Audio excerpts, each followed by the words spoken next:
Hey, welcome back to Grandpa KC. Today is the tech news for July 6, 2024. Major news just hit.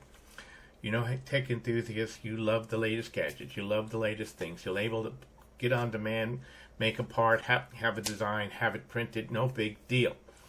Well, Shapeways, a major 3D printer in the company, in the industry, just filed for Chapter 7 bankruptcy. That means they're gone. Let's talk about what that means. They printed all types of parts, all types of small parts, large parts, metal parts, by the process of 3D printing or injection molding. They're one of the largest in the world. You know, we saw it in the industry, 3D TVs and 3D this and 3D that, and 3D printing was going to be the wave of the future. Well, unfortunately, Shapeways has filed Chapter 7 bankruptcy. That means they're no more. They're not going to reorganize. They're not going to try to save themselves. What's happening in the market? Well, look what Mr. Wonderful says, that the venture capital has dried up completely for businesses.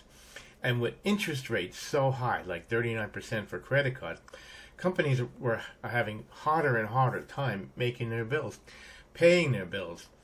And with a continually failing economy that no one seems to be talking about, with the high price of gasoline, high price of food, and high price of everything, and the average person's paycheck not going up, is causing a major situation.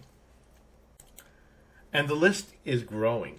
I mean, we're talking about major food industry. Chile just announced bankruptcy. Arby's just announced bankruptcy. We know that Red Lobster announced bankruptcy. We know that Sun Microsystems just announced bankruptcy. Look at the list. It's just growing and growing and growing and growing. Why? Because inflation took over, interest rates went too high, and the average person couldn't pay for these things. Remember, the market is only as powerful as the people who have the money to buy it. If people can't afford it, it doesn't mean what's going to go on. So anyway, this is the tech news. Don't forget to like, share, and subscribe to the channel. Give me your thoughts on what's happening right now. It really is getting bad. And if this continues, do you think we're going to be heading into a depression? Because we can already say that we're in a recession. That just seems to be the economic bleakness all around the world. Anyway, until next time, check out my other videos, my other how-tos, and we'll talk to you on the flip side.